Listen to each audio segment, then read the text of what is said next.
মানে ধ্বংস হোক আসলে অর্থ হচ্ছে ধ্বংস হয়েছে, ধ্বংস হয়েছে। আরবিতে বদদোয়া করার জন্য অতীতকালের শব্দটা ব্যবহার করা হয়। বাংলা আমরা বলি ধ্বংস হোক, কিন্তু আরবিতে বলে ধ্বংস হয়েছে, ধ্বংস হয়েছে। আহলাক আল্লাহ, আল্লাহ ধ্বংস করেছেন। অরিজিনাল অর্থ হচ্ছে আল্লাহ ধ্বংস করেছেন, কিন্তু আসলে উদ্দেশ্য হচ্ছে বলা আল্লাহ ধ্বংস করুন। অতীতকাল এটাকে আসলে খুব পাওয়ারফুল এক্সপ্রেশনের জন্য ব্যবহার করা হয়, খুব তাকিদের জন্য ব্যবহার করা হয়, এটা আরবিতে নিয়ম।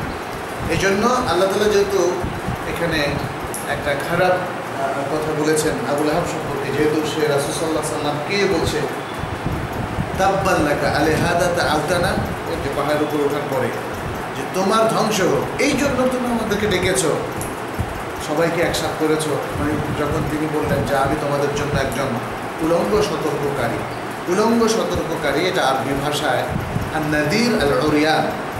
এটা হচ্ছে যখন বিশাল বিপদের মুখোমুখি হয়।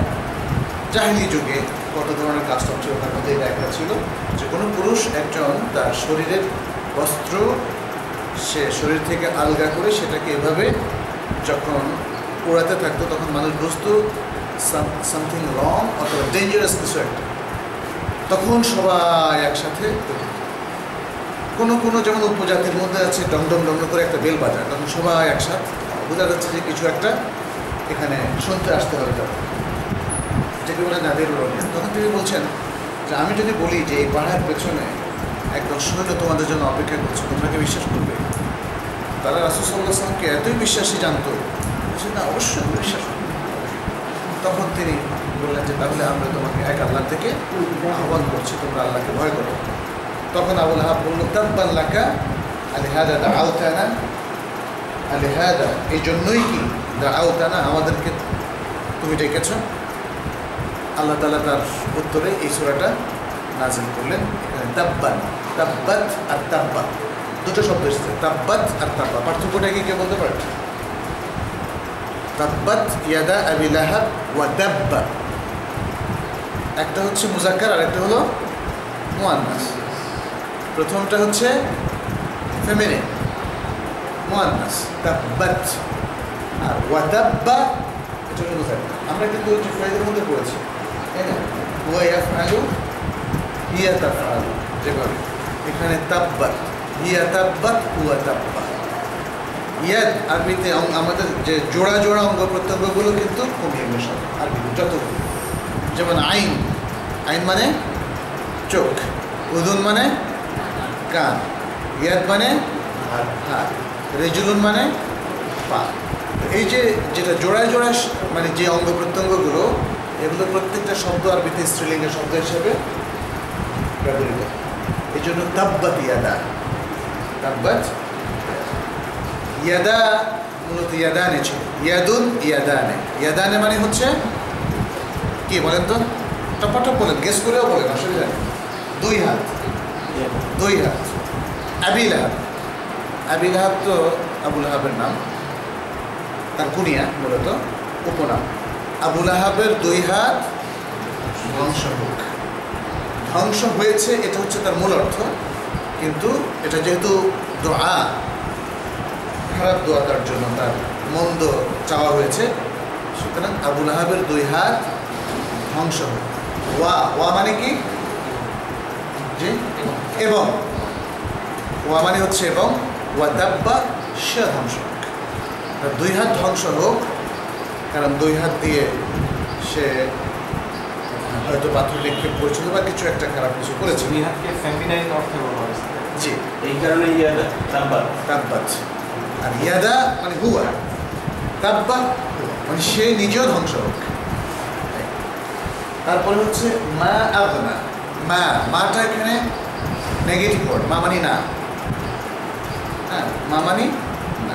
আগনা, আগনা মানে হচ্ছে তাকে বেনিয়াজ করবে, অমুখাপেক্ষী করবে, অথবা তার কাজে আসবে। আর মা আগনা মানে কাজে আসবে না। আইনু, তার পক্ষ থেকে, তার পক্ষ থেকে কাজে আসবে না, তাকে অভাবমুক্ত করবে না। কি অভাবমুক্ত করবে না বা কি তার কাজে আসবে না? মালুম, তার সম্পদ। মালুম, মাল, তার মাল তাকে অবমুক্ত করবে না।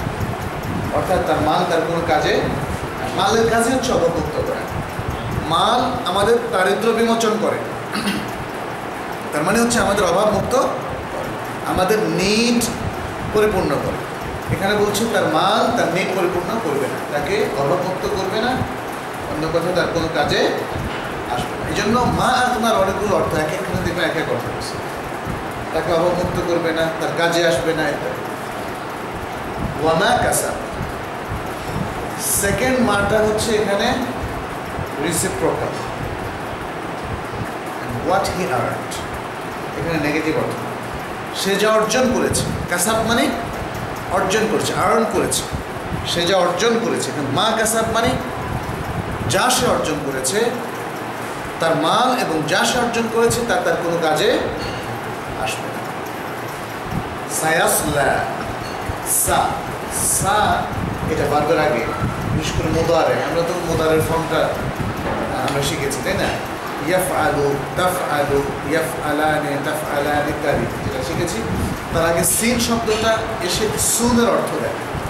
সিন শব্দটা এসে সুন, SWN, মানে অচিরেই, অচিরেই, খুব তাড়াতাড়ি।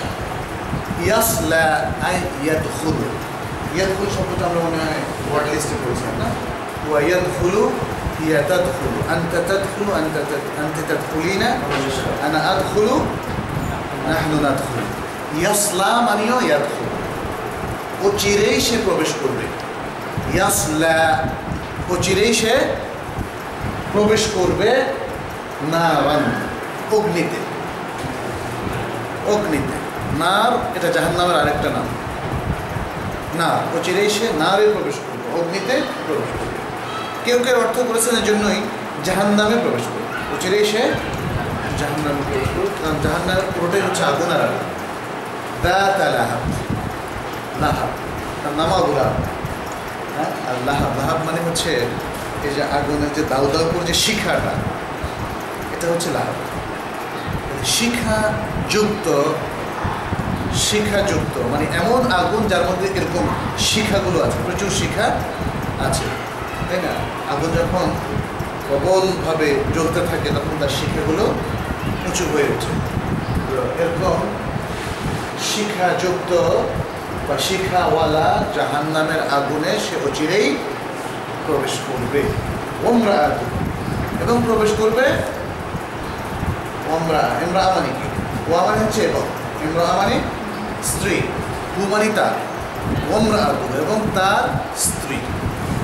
সে তো প্রবেশ করবে এবং তার স্ত্রী, তার স্ত্রীর একটা গুণ এখানে বলে দিয়েছে, হাম্মা, হাম্মা লাতাল হাতাব, হাম্মা লাতাল হাতাব। হাম্মা, হাম্মাল আরবিতে হাম্মাল বলা হয় কুলিকে, বুঝতে পেরেছো?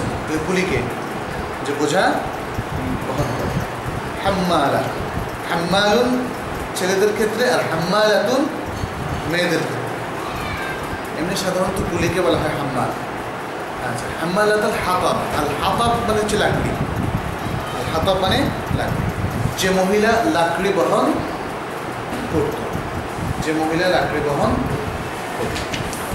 ফি জিদিহা হাবলুম মিন মাসাদ, জিদিহা তার গলার মধ্যে থাকবে রশি, এক ধরনের মানে হাড়ের মতো করে রশি। হাবলুম মিন মাসাদ, মাসাদের তৈরি একটা রশি তার গলার মধ্যে থাকবে। মাসাদটা কি? মাসাদটা কি? হ্যাঁ, এরি জাতীয় শক্তিশালী শৃঙ্খল অথবা বেড়ি জাতীয় কিছু, মানে পাকানো রশি আর কি, অত্যন্ত পাকানো রশি দিয়ে তাকে গলায় বেড়ি আকারে করে দেওয়া হয়। এই ধরনের শাস্তির উদাহরণ কিন্তু কোরআনে আরও আছে। বলছে যে ব্যক্তি কারো এক বৃহৎ পরিমাণও জমি আত্মসাৎ করবে তাকে 7 জমি তার গলার মধ্যে বেড়ি আকারে করিয়ে দেবে। কীভাবে সেটা আল্লাহ বলে জানে? 7 এমনি তো জমিদের 7টা স্তর আছে, 7 জমিন, 7 আসমান এবং 7 জমিন। এটা হচ্ছে ভয়াবহ শাস্তির কথা বলা হয়েছে। আর 7 তবক জমিনটাকে কীভাবে তাকে আল্লাহ করিয়ে দেবেন, তার মানে হচ্ছে পুরো ভারটা চাপিয়ে দেবেন, বা আল্লাহ জানেন তিনি কীভাবে এই শাস্তিটা ইমপ্লিমেন্ট করবেন, এটা আমরা ধারণা করতে মানে বুঝতে পারি, তবে এটাকে কমপ্লিট শেপ দিতে পারবো না। কিন্তু হাদিসে যেহেতু রাসূল সাল্লাল্লাহু আলাইহি ওয়াসাল্লাম বলেছেন একদম সহিহ হাদিসে যে আল্লাহ তাআলা তাকে সেভাবে শাস্তি দান করবেন, এটা যদি আমাদের মানুষরা জানতো, অনেকে হয়তো জানে কিন্তু বিশ্বাস করে না, তাহলে তো মানুষের জমি এত ঠেলাঠেলি করতে হবে, কিংবা এই ডেভেলপার আল্লাহ এক বিভক্তের বদলেছে কত বিভক্ত নাম মেরে দিচ্ছে মানুষের, কী যে হবে আল্লাহ। তাহলে ওয়ার্ডগুলো তো আমরা আপনাদেরকে জানালাম, খুব দ্রুত একটু জিজ্ঞেস করবো, লাহাব মানে কি? শিখা, বলতে শিখা। মালুহু তার সম্পদ, তার সম্পদ। কাসাব, কাসাব চাষে অর্জন করেছে। ইয়াসলা প্রবেশ করবে। আচ্ছা, ইমরাআতুহু আল হাতাব লাকড়ি, হাম্মালা বহনকারিণী, বহনকারী, হাম্মালা বহনকারিণী, জিদিহা না না তার গলার মধ্যে, তার গলা, হাবলুন, হাবলুন রশি, হাবলুন ওয়াতাসিমু বিহাবলিল্লাহি জামিআ, হাবলুন মানে আচ্ছা, তাহলে আমরা মোটামুটি পড়ে ফেললাম এবং বুঝে ফেললাম। আমার ধারণা যারা খুব অ্যাটেন্টিভলি এই অর্থটা এখন বুঝেছেন আর কোনোদিন ভুলবেন না। অতএব ইমাম যখন তেলাওয়াত করে অথবা আপনি যখন এই সূরাটা তেলাওয়াত করে কোরআনে পড়বেন, তখন অর্থটা কিন্তু আপনার মনে চলে আসবে এবং সেটাই সম্ভব। আমরা যে সূরাগুলো পড়েছি, আপনি যদি এখন কোরআন পড়তে গিয়ে অথবা নামাজ পড়তে গিয়ে সূরাগুলো পড়েন এবং মনে করেন, তাহলে আমরা মনে করি যে আমাদের পড়াটা সার্থক হবে ইনশাআল্লাহ। তাহলে এই মোট 5টা সূরা, এই 5টা সূরা আমাদের পরীক্ষার মধ্যে থাকবে। এর মধ্যে মেইনলি হচ্ছে ওয়ার্ডগুলো একটু ভালো করে বোঝা, অথবা কখনো একটা আয়াতও আসবে, আয়াতের অর্থটা আপনি লিখবেন। অতএব 5টা সূরা খুব ভালো করে, 5টা সূরার মধ্যে যতগুলো ওয়ার্ড এসেছে এবং 5টা সূরার প্রত্যেকটা আয়াতের অর্থ ইন্ডিভিজুয়ালি, এটা ভালো করে পড়বেন। পরীক্ষা সূরার মধ্যে এটাই মেইন। আর তেলাওয়াতটাও শুদ্ধ করবেন, তেলাওয়াতটাও আমরা মৌখিকভাবে জিজ্ঞেস করব যে ভাইবাটা আমরা ক্লাসে নিয়ে নেব, ভাইবা কোনো গোপনগুলো হওয়ার দরকার নেই, আমরা এখানেই ক্লাস নেবো। তবে প্রত্যেককে একটা না একটা সূরা বলতে হবে, প্রত্যেককে একটা না একটা, কাকে কোনটা বলবো সেটা কিন্তু, তার মানে 5টা সূরাই আপনাকে ভালো করে শুদ্ধ করে বলতে হবে।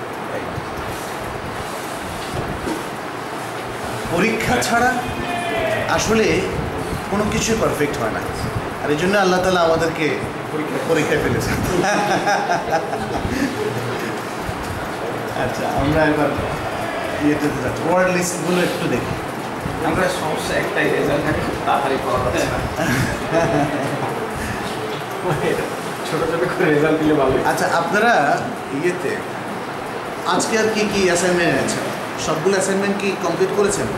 আমি এই অ্যাসাইনমেন্টগুলো আপনাদেরকে হয়তো বা ওই দিন যদি সময় থাকে নেক্সট উইকে দেখাবো যে কোনটা ঠিক মতো করেছেন। প্রত্যেকে তো নাম লিখেছেন, 5-6 আগে সবটা জমা দিয়ে দিচ্ছি, সব জমা দিয়ে গেছেন। আচ্ছা, ঠিক আছে। আচ্ছা, সবগুলো আমার কাছে আছে। তাহলে আজকে ওয়ার্ড লিস্ট 7।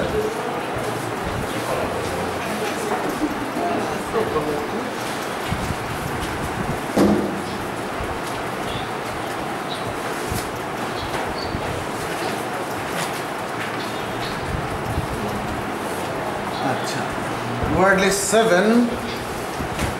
ওয়ার্ড লিস্ট, ওয়ার্ডকে আরবিতে কি বলে?